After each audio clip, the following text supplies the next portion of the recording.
Have you ever realized that the person you trusted most in your life might have been your worst enemy all along? For years, I was raised by someone I thought loved me unconditionally, only to discover that they had been emotionally manipulating me, controlling me, and causing harm without me even knowing. It wasn't just betrayal, it was something far darker, something that twisted my perception of love, care, and family.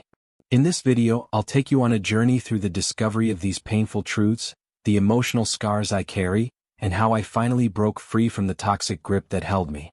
You'll hear about the process of unmasking the manipulative behavior that shaped my childhood, and how it took everything I had to reclaim my identity and move toward healing. This isn't just my story, it's a wake-up call. If you've ever felt trapped by someone you love, or have questioned the motivations behind their actions, this video will make you rethink everything you thought you knew about toxic relationships and emotional resilience. But the journey doesn't stop there.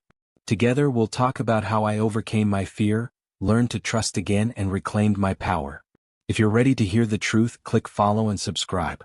And hey, feel free to share your own experiences in the comments. Let's start a conversation about overcoming the past and moving toward a healthier future. For as long as I can remember, life felt normal. Maybe even picture perfect to those who looked from the outside. Family dinners, school events, the laughter and the love that seemed to fill the house. But as I grew older, I started noticing cracks in the surface, things that didn't quite add up. My childhood wasn't some fairy tale, it was a web of confusion, manipulation, and quiet suffering. And the person who I thought was my protector, my guide, was actually my worst enemy. Looking back, I realized now that I had been raised by my worst enemy without even knowing it. It took years to understand that the love I thought I was receiving was actually disguised as control, and the kindness I thought I saw was just a mask for emotional manipulation. I grew up believing that everything was normal, that the world worked in a specific way because that's what I was taught. But slowly the lies started to unravel and I began to ask myself, what if everything I knew was wrong? What if the person I trusted most in the world was the one causing me the most harm? The turning point came one quiet evening when I was alone, reflecting on the strange tension that always seemed to hang in the air. That was the moment I realized that the toxicity in my life wasn't just something I had to endure, it was something I had been living with for years without truly seeing it. It was a devastating realization. The person I trusted the most had been manipulating me all along. That realization marked the beginning of my journey toward understanding the true meaning of betrayal and how it had shaped my life in ways I hadn't even understood. But how do you uncover the truth when it's been hidden so deeply? How do you make sense of a reality that's been altered so that you couldn't see the truth even if you wanted to? That's where my story begins. It's a story of confusion, betrayal, and, ultimately, a painful awakening to the realization that the worst enemy I had ever faced was someone I loved. This wasn't just a toxic relationship. This was emotional manipulation so deep-rooted, it became part of who I was. But the biggest question I had, and still have sometimes, is this: how could I have been so blind for so long? As I started to question my past and confront the truths I never thought I'd find, everything I knew about love, family, and trust shifted. In the next few minutes, I'll walk you through what it was like to discover the painful truth about my upbringing and the toxic relationship I never saw coming. And from here, we'll dive deeper into what it was like to realize that the person I thought was my greatest support was actually the one holding me back from being my true self. So let's start from the beginning. From the moment I first felt the shift that I didn't quite understand but couldn't ignore. As a child, I didn't know any better. I thought everything was as it should be. I didn't know that love could be so complicated, or that the person who was supposed to love me unconditionally could also be the one to harm me in ways I didn't understand. You see, this wasn't the kind of toxicity that screamed at you from the outside. No, this was far more insidious, more subtle. It was the kind of manipulation that slipped through the cracks of everyday life, like a slow poison that quietly seeped into my very being, convincing me that I was loved when, in fact, I was being controlled. At first, the signs were so small, so easy to ignore. Little comments, things that seemed harmless, like a well-meaning word here and there. But over time, I began to realize that these little harmless things were actually emotional traps designed to keep me in a constant state of uncertainty and doubt. It's hard to explain the confusion that comes with being manipulated by someone you love, someone you trust. You want to believe that the things they say are true because they've always been your rock, your pillar. But what happens when the rock you're leaning on starts to crumble, and you don't know how to stand without it? I remember being told over and over again that I wasn't enough. It wasn't said outright, but it was there in the small gestures, the sideways looks, the way certain expectations were set for me. The things I did were never good enough. The grades, the achievements, the kindness, they were always somehow not enough to meet the standard. But then they would show me kindness again, a fleeting moment of affection, and just like that I was back in their grasp, doubting myself, wondering if maybe it was true, if I really wasn't enough. This was the first part of emotional manipulation, the inconsistency, the unpredictability. One moment you're being praised, the next you're being criticized, and you never know which version of love you're going to get. The hardest part was how love and care were disguised as control. I was told everything I did was for my own good, that every decision they made was to help me grow or to keep me on the right path. At first I believed it because who wouldn't? Parents are supposed to be there for you, right? They're supposed to know what's best. But what happens when the path they want you to follow is their own and not yours? When every choice you make, every step you take feels like it's being watched and judged. That was the type of love I grew up with, always watching, always judging, always trying to mold me into someone I wasn't. It wasn't just guidance, it was control. As I got older, I started to notice patterns. Things I had thought were normal were, in fact, deeply unhealthy. The endless need for approval, the pressure to meet expectations that were never clearly defined, the love that came with strings attached. These were all signs of emotional manipulation. Looking back, I can see now how my childhood was spent in a constant state of uncertainty. Was I really loved? Or was I just being controlled under the guise of care? The line between genuine affection and manipulation became so blurred that it was impossible to tell the difference. There were moments when I would try to assert my independence, try to make my own decisions, only to be met with guilt, shame, and the subtle but unmistakable message that I wasn't allowed to think for myself. Every time I made a choice that didn't align with their expectations, it was as if I was betraying them. And they would make sure I knew it. It wasn't aggressive. It was passive-aggressive. A disappointed sigh here, a comment about how much they had done for me there, a reminder that they had sacrificed so much for me. But in truth, it wasn't sacrifice, it was control disguised as love. What's even more confusing is that I wanted to believe it was love. I wanted to think that these small, suffocating actions were just expressions of concern, that maybe I was being too sensitive or that I didn't understand how hard they were trying. But as time went on, the manipulation became more obvious. I started feeling like I was walking on eggshells, always worried that the next step I took would be the wrong one. It felt like I was stuck in a never-ending cycle of trying to gain approval, never truly being accepted for who I was. This emotional manipulation didn't just affect how I saw myself. It affected my relationships with others. How could I trust anyone when I had been taught to question my own worth? How could I make decisions without feeling guilty for not following the path set out for me?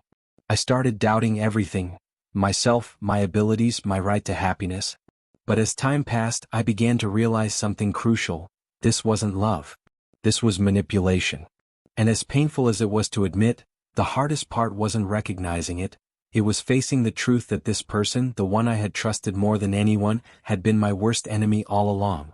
I had been so caught up in trying to please, in seeking validation, that I had never stopped to ask myself, what do I want? Who am I without this approval? That was when I started to understand the depth of the emotional manipulation. It wasn't about what was best for me, it was about keeping me small, keeping me in a box so I would never outgrow their control. The deeper I dug into my feelings, the more I realized how much damage had been done, not just to my sense of self but to my mental health, my ability to trust, and my ability to see love for what it truly was. But what do you do when the person who has shaped your entire world is the one who has also held you back? How do you heal from the betrayal when it comes from the one person you thought would never hurt you? That's where my story gets complicated, but it's also where it starts to change. So, stay with me because the next step is where everything starts to unravel, where the truth begins to shine through, and where the real healing starts. As a child, the lines between love and control were so blurry that I never quite understood what I was experiencing. There were moments of affection, moments where I felt truly loved. Those were the parts one clung to. But beneath the surface, something wasn't right. It wasn't the outright abuse you might imagine, but the kind of manipulation that is so subtle, it takes years to see it for what it is. It's the way love can feel like a cage, how care can feel like control. For a long time, I believed that the unhealthy behaviors I was experiencing were simply part of the tough love that many families talk about. I thought this was how a parent showed they cared, that this was the norm. It wasn't until much later that I realized I had been raised by someone who wore love like a mask, using it as a tool to manipulate, control, and hurt me without ever raising a hand. Looking back, I can see how mixed signals created confusion. Love in its purest form should be uplifting, supportive, and unconditional. But the love I received was conditional, always contingent on my obedience, my performance, my submission. It wasn't just about making sure I was a good person. It was about molding me into a version of myself that suited their needs, their vision, their desires. I was never allowed to just be me. I was always expected to be what they wanted me to be, whether I was ready for it or not. The more I think about it, the more I realize how much of my identity was shaped by this toxic love. Every compliment came with a catch. When I succeeded, it wasn't just for me, it was for them. It was about their pride, not mine. And when I failed, oh, the guilt. It wasn't just disappointment I had to face, it was this overwhelming sense of betrayal, like I had let down the one person who had supposedly sacrificed everything for me. The whole thing felt like a setup, a game I could never win. No matter how hard I tried, I was never enough. But because I believed that love was supposed to feel like this, I stayed caught in the web of emotional manipulation, unable to escape. The way they justified their actions was chilling. I can still hear the words, "I'm doing this because I love you," echoing in my ears. But the reality was different. The discipline I was receiving wasn't about making me a better person. It was about breaking me down, piece by piece, and building me back up according to their idea of who I should be. The harsh words, the controlling behavior, the subtle emotional jabs, they all came with the justification that it was all for my own good. And for the longest time I believed them. There was always this constant sense of tension. I was expected to be grateful for everything, and when I wasn't, I felt like the worst person in the world. Gratitude was something I had to earn, and it was never enough. The love I was supposed to receive had strings attached. A hug meant that I had to give up something. A good job was only given when I had achieved the impossible, when I had done exactly what they wanted me to do. And if I dared to ask for love or care that wasn't earned, I was told I was selfish, ungrateful, or worse, unlovable. As I got older, these behaviors became more pronounced. They would tell me one thing, but their actions said something completely different. I began to notice how they would use emotional withdrawal as a punishment, making me feel like I wasn't worth their attention or love unless I performed in a certain way. This wasn't love. This was emotional abuse disguised as affection. I felt like I was constantly walking on eggshells, afraid to do anything that might cause disappointment or anger. The smallest mistake, the tiniest deviation from their expectations, could send me into a spiral of guilt and shame. And every time I thought I had done something right, every time I believed I was getting closer to gaining their approval, I was met with cold indifference. It was like a game that I could never win, but one I kept playing because I didn't know how to stop. What made it even worse was the internal conflict. I loved them, of course I did. They were my parents, the people who had raised me, and everything they did was for my own good, right?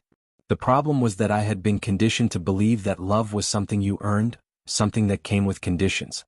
I didn't know how to just accept love for what it was, pure and unconditional. And so, I began to question everything about myself. Was I really as bad as they said? Was I really so ungrateful and selfish for wanting their love without strings attached? Every compliment felt like a manipulation, every harsh word felt like a dagger, and yet I couldn't leave. The bond, the connection, the need for approval kept me tethered to them, no matter how toxic it was. The signs of emotional abuse were so cleverly hidden beneath layers of care, concern, and, yes, love. It wasn't the kind of abuse that left bruises on your body, but it left scars on my soul. And because these scars weren't visible, no one could see what I was going through. How do you explain to someone that the one person who was supposed to love you unconditionally is the one who's been controlling and manipulating you all along? How do you tell someone that your love for them has become your prison? That the constant cycle of guilt, shame, and self-doubt has become your reality? The hardest part of all of this wasn't just the abuse, it was the isolation. No one else could see it, and so I had to live in silence, trapped in my own confusion. But somewhere deep down I knew something wasn't right. I knew that this wasn't normal, that love wasn't supposed to feel like this. I started to see the cracks in the mask, and that was when everything began to shift. When you start to recognize the manipulation for what it is, it's like a veil has been lifted. You start to question everything you've been told, everything you've been taught to believe. And that, my friends, is when the journey toward reclaiming your own identity begins. But before I could truly break free, I had to acknowledge the truth. I had to admit that the person I had trusted the most had been my worst enemy all along. And that realization, no matter how painful, was the first step in freeing myself from the invisible chains that had bound me for so long. But there was more to uncover, and it was time to start facing the past, understanding the depth of the manipulation, and healing from the wounds that had been inflicted. I had spent most of my life unaware, trapped in the patterns of toxic dynamics that were set long before I even understood what was happening. It was only when I started to truly reflect on my upbringing that I began to see how much damage had been done. When you're in the middle of emotional manipulation, it's hard to recognize it for what it is. It becomes your reality. You don't know what normal looks like, and you start to believe that the way things are is the way things should be. The love you're given feels like the only love that exists, even if it comes with strings attached. But when that moment finally comes, when the blinders are lifted and you see the damage for what it is, everything changes. It's as if a light flicks on, and for the first time, you see all the cracks, the lies, the manipulation, and the damage. That's when I truly understood that I wasn't just dealing with a difficult parent. I was dealing with someone who had manipulated, controlled, and emotionally scarred me in ways I hadn't even begun to comprehend. It hit me like a ton of bricks. The realization that my whole life had been shaped by someone whose love was conditional, whose care was rooted in control, whose every move had been designed to make me feel small, to make me question my worth, to make me feel like I was never enough. I started to see the patterns I had been caught in, the way I had always tried to please, to gain approval, to earn love. And suddenly I was struck by the shocking truth. I had been my worst enemy all along. The person I had been trusting most, the one I had leaned on for support, had been the very source of my emotional turmoil. But breaking the cycle wasn't going to be easy. It's one thing to recognize the damage, but it's another to confront it. The emotional scars didn't just vanish because I finally understood what had been happening. The damage was deep, embedded in the way I saw myself, the way I trusted others, the way I allowed myself to be treated. I had spent so many years believing that love had to be earned, that affection came with conditions, that approval was something I had to chase. But when I started confronting those toxic patterns, I realized just how much they had impacted my mental health.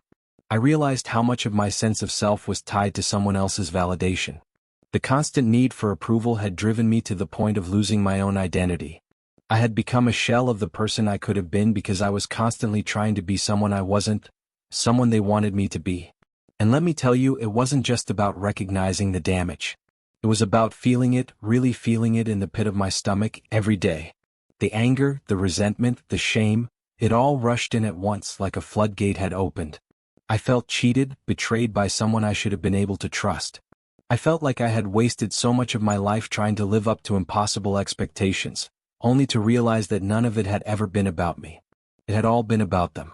And that's where the real struggle began, coming to terms with the betrayal, the lies, and the emotional scars that had been left behind. The moment of realization is like a slap in the face. It's not something that happens overnight, and it doesn't come with instant clarity. At first I felt angry. I was furious at them for what they had done to me. But then came the shame. Shame for not recognizing it sooner, for not realizing that what I was living wasn't healthy, that it wasn't right. I spent so many years doubting myself, questioning my own worth, believing that their approval was the only thing that mattered. When you're caught in this cycle, it becomes hard to separate yourself from the toxic environment you've been raised in. You don't know where they end and you begin. You start to internalize the idea that their love is all you deserve, and that if they treat you poorly, it must be your fault. And that's the cycle, the endless loop of self-doubt, of trying to prove your worth, of giving up pieces of yourself to fit into a mold that was never meant for you. But it wasn't until I acknowledged that the cycle wasn't just something that had been imposed on me, it was something I had allowed to continue, that I was able to start breaking free. That's when the real work began, when I recognized that I had to be the one to put a stop to it. Because breaking the cycle isn't just about pointing fingers at the person who caused the damage. It's about looking inward and recognizing how much of that damage you've internalized, how much of it you've carried with you, and how much of it you continue to allow in your life. Recognizing the damage was like standing at the edge of a cliff. It's terrifying. You see everything you've been through in a new light and you realize just how deep the wounds go. But at the same time, there's a glimmer of hope. Because once you recognize the damage, you also realize that you have the power to heal. You can't undo the past, but you can rewrite your future. You can decide who you want to be and what you will no longer tolerate. The journey to healing is long and difficult, but it begins with that first step: acknowledging the damage, confronting the truth, and committing to breaking the cycle for good. This was my turning point. I had recognized the damage, felt the weight of it, and for the first time in my life I was ready to face it. I was ready to confront the truth, no matter how painful it was. And even though the road ahead was uncertain, one thing was clear: I was done being stuck in this cycle of manipulation, betrayal, and emotional scars. I was ready to reclaim my identity, to find my strength, and to start the process of healing. But how? How do you begin this process of healing from the past? How do you even start to break free from a lifetime of emotional scars and toxic patterns? That's where the real work begins. And it's not easy. But as I'll explain, breaking the cycle is only the first step. The next phase is even more crucial. There comes a point when the weight of all the hidden truths becomes too much to bear. For so long, I had lived in a haze of uncertainty, accepting things as they were because I didn't know any better. But as the years went by and I began to break free from the toxic cycle that had defined my life, the truth started to surface. Slowly but relentlessly, I started to piece together the puzzle. The family secrets that had been buried for so long, the things that had been carefully hidden from me, became impossible to ignore. And when I finally confronted the truth, it shook me to my core. I had spent years thinking that the dysfunction in my family was just a normal part of life. I believed that the emotional manipulation and control I had experienced were isolated incidents, that they didn't define the relationships I had with my family. But the deeper I dug into my past, the clearer it became that these isolated incidents were part of a much larger pattern. A pattern of toxic relationships, betrayal, and hidden abuse that had been going on for generations. The more I learned, the more I realized how deep the roots of this toxicity went. The lies, the manipulations, the way everyone had kept their secrets hidden from me, it all started to make sense. My family wasn't just dysfunctional, it was fractured, broken in ways I had never been able to see before. There were layers of deception, and they had been kept from me for so long, not out of love or protection but out of fear. Fear of the truth coming to light. Fear of the chaos that would come with it. And in some ways they had kept me in the dark because they needed to maintain control over me. If I knew the truth, I would have known what was really going on, and that would have meant breaking free from their influence. But the truth, as it always does, found a way to break through. The revelation was both freeing and devastating. On one hand, it was a relief to know the truth. To finally understand why things had been the way they were. To understand that I wasn't crazy, that the feelings I had suppressed for so long, feelings of anger, confusion, and betrayal, were justified. But on the other hand, it was heartbreaking. I had spent so many years loving and trusting people who were not only emotionally damaging but had been hiding their own pain and brokenness. They had used me as a pawn in their game of control, all while pretending to be the loving family I had longed for. This process of uncovering family secrets wasn't just about understanding the present. It was about diving deep into the past, into the history of my family, and understanding where it all began. It's a strange thing to realize that the damage wasn't just something that happened to you, it's something that had been passed down from one generation to the next. My parents' toxic behavior was the result of their own trauma, their own unresolved pain, and it had been projected onto me in the form of emotional manipulation and abuse. But the more I understood about their pasts, the more I realized that they too were trapped in their own cycles, unaware of the damage they were causing. They had never been shown how to love in a healthy way, and in turn they didn't know how to teach me.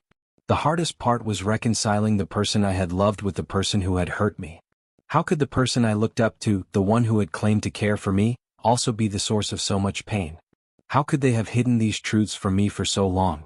There were moments when I wanted to scream, to lash out, to demand answers. But at the same time, there was a part of me that felt sorry for them. After all, if they were capable of such deception and manipulation, it was because they had never been taught anything different.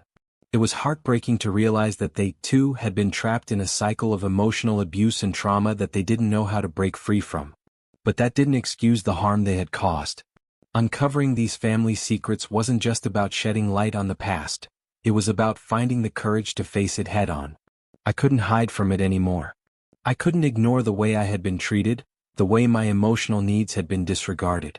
And even though the truth was painful, it was also the first step in the healing process. Understanding where the toxicity came from allowed me to understand that it was not my fault. I wasn't the one who had caused this. It wasn't my fault that my family was broken. It was the result of years of emotional manipulation and hidden abuse. And once I could accept that, I could start to forgive myself for the damage I had internalized. The confrontation with the truth wasn't just a one-time event, it was a process, one that I had to work through every single day. Each new piece of information I uncovered about my family's history brought up a whirlwind of emotions: grief, anger, confusion, and sometimes even relief. It felt like I was peeling away layers of an onion, each layer revealing more pain, but also more understanding. And with that understanding came a sense of liberation.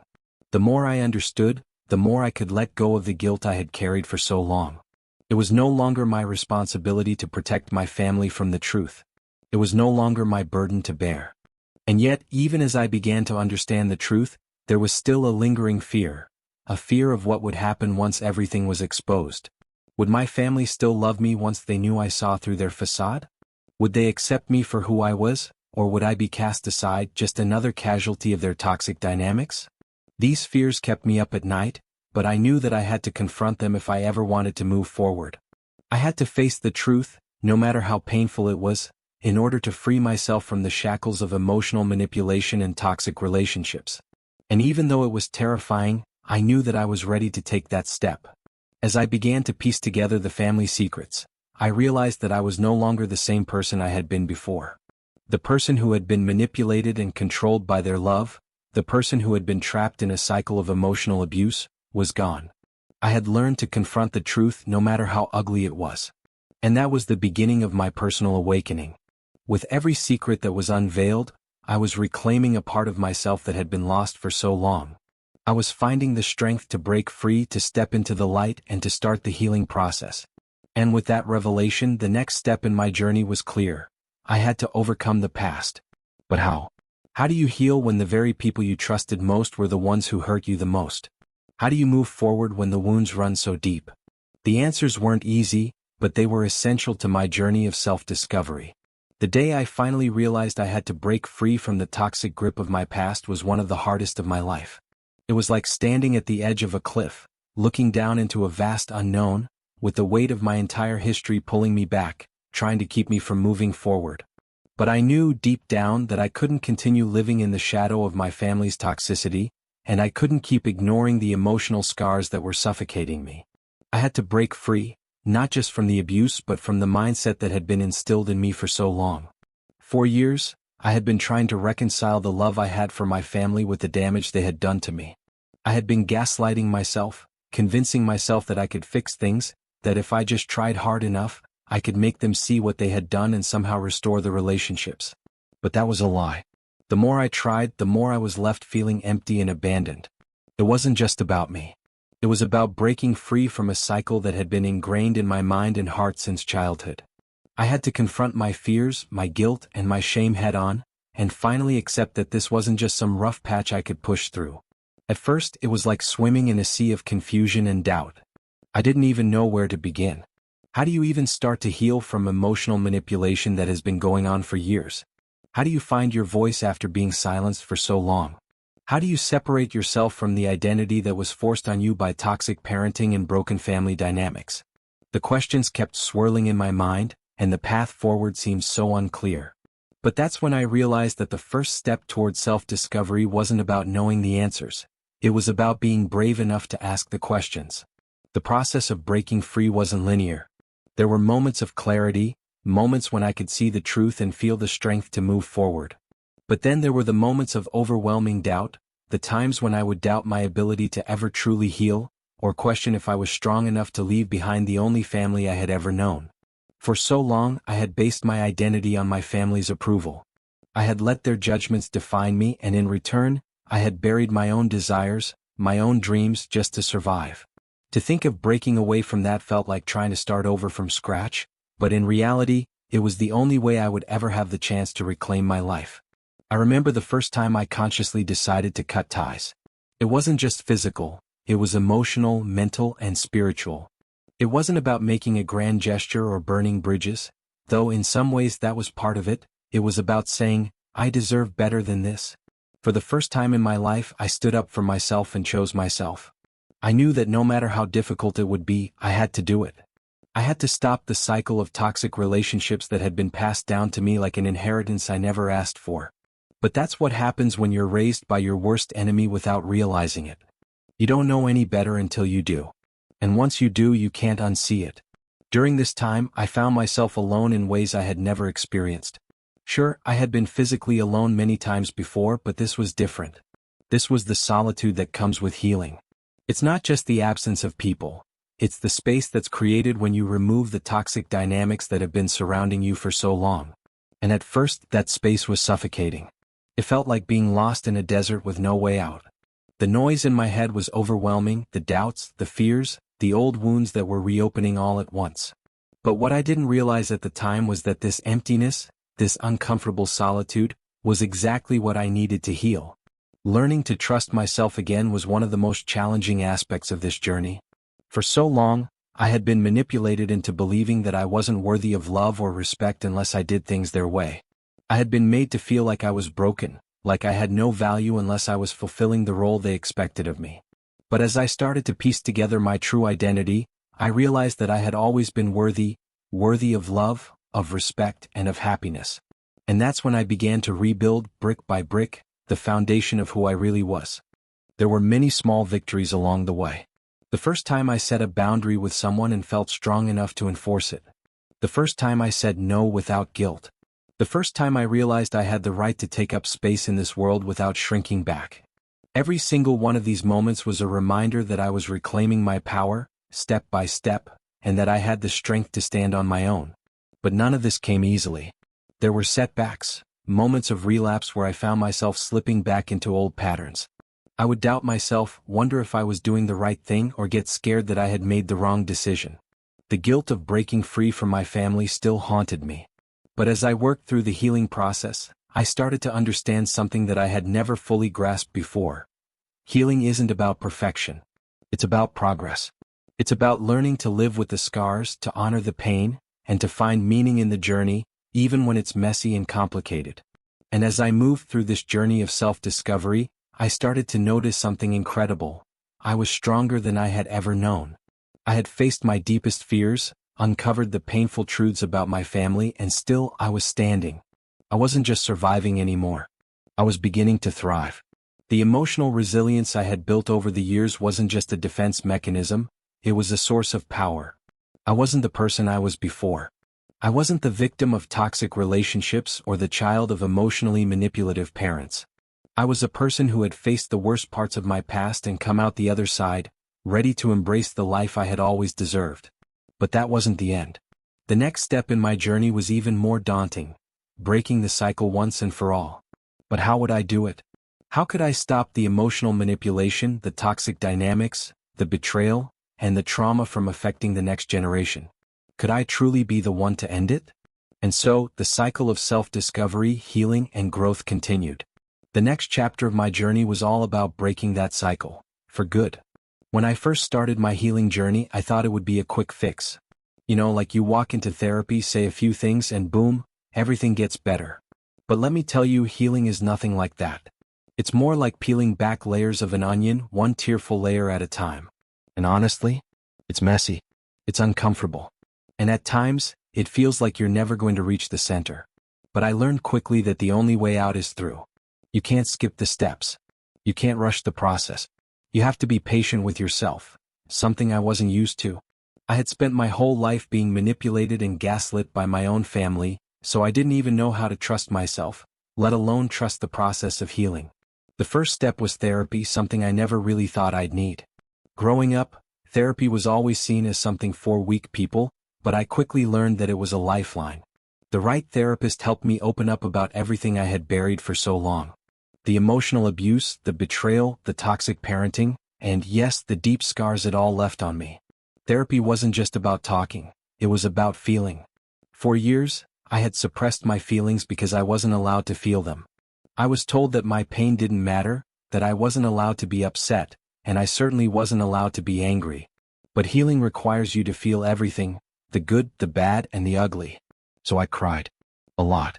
I felt pain I didn't know was still there, and I allowed myself to grieve for the child I was and for the person I could have been if my past hadn't been so filled with manipulation. But therapy alone wasn't enough. I had to start caring for myself too. I had to build habits that nurtured my body, mind, and spirit. Self-care isn't just about face masks and bubble baths. It's about setting boundaries, taking time for yourself, and learning to say no without guilt. It's about reclaiming your space, your time, and your energy. And boy, did I need to do that. For so long, I had allowed myself to be consumed by others, putting their needs before my own. But in the process of healing, I realized that I wasn't doing anyone any favors by neglecting myself. You can't pour from an empty cup. So I learned to fill mine. I exercised. I started eating better.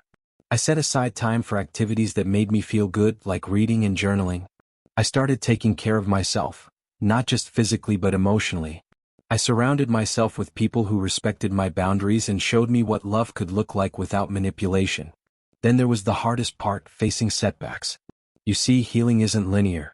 There are days when you feel like you're on top of the world, like you've conquered everything.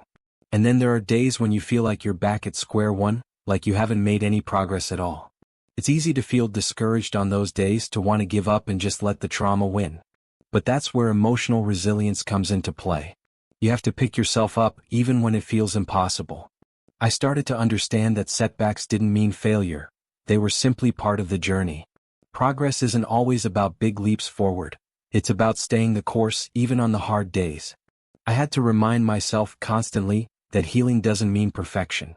It means growth, and growth takes time. One of the biggest lessons I learned during my healing process was the importance of forgiveness. I know that sounds like a cliché. But forgiveness isn't for the other person, it's for you. Holding on to anger, resentment, and bitterness only kept me trapped in the past, in the very cycle I was trying to break. At first, I wasn't ready to forgive my family. I felt like they didn't deserve it. How could I forgive the people who had manipulated me, who had caused so much damage to my emotional well-being? But the more I worked on healing, the more I realized that forgiveness was the only way to free myself from the hold they had over me. It wasn't about letting them off the hook or pretending the hurt didn't happen. It was about releasing the power they had over me. Forgiveness doesn't mean you forget or condone the abuse. It simply means you choose to no longer let it control your life. As I started to reclaim my power and rebuild my identity, I realized that emotional resilience is a muscle. You don't just wake up one day and have it. You have to practice it day in and day out. I began to set clearer boundaries with the people around me. I started speaking up for myself even when it was uncomfortable. I didn't let toxic people have access to my life anymore. And it was empowering. For the first time, I felt like I was truly in control of my life. I wasn't letting the past define me anymore. I wasn't letting the emotional scars from my upbringing shape who I was becoming. I was breaking free, and every day felt like a new victory, no matter how small. Of course, there were days when it felt impossible to keep moving forward. The memories of the manipulation, the betrayal, the toxic parenting, all came rushing back, threatening to pull me under. But as I kept going, I started to see the progress I had made. I started to recognize my own strength, my own ability to heal, and my capacity to rebuild the life I had always deserved. I was no longer the victim of my family's toxic dynamics. I was the survivor of them. And that realization made all the difference. At this point in my healing journey, I started to notice something truly incredible. I wasn't just surviving anymore. I was thriving. I had found my voice, my power, and my worth. I had reclaimed my identity from the depths of betrayal, emotional manipulation, and hidden abuse. And as I started to look at the world through a new lens, I realized that I wasn't just healing for myself. I was healing for the future, for the people who would come into my life, for the relationships that would no longer be tainted by toxicity. The road ahead wasn't perfect. But I was finally ready to face it head-on. The healing process was just beginning, and I was ready to embrace it, because I knew deep down that I was capable of more than I had ever imagined. You've just heard my story, but I want to leave you with something important. No matter how deep the scars of betrayal or manipulation, there is always a way to reclaim your life. Healing from trauma is not a straight path. It's filled with setbacks, but each step forward counts. The journey to self-discovery and emotional resilience isn't just possible, it's necessary if you want to break free from toxic relationships and grow into the person you're meant to be. So, how do you begin? Start by acknowledging the truth, no matter how painful it is. Understand that your past doesn't have to define your future. And most importantly, know that you have the strength to rebuild your life on your terms. You deserve to love yourself and trust again, and it all starts with one decision: to take control of your own story. Now, I want to hear from you. What did my story spark within you? Have you been through a similar experience, or are you struggling with letting go of a toxic relationship? Share your thoughts in the comments below. I'd love to hear from you. And don't forget, if you're ready to take the next step in reclaiming your power, subscribe to the channel, hit the notification bell, and stay tuned for more videos that will inspire and help you through your journey of healing and self-empowerment.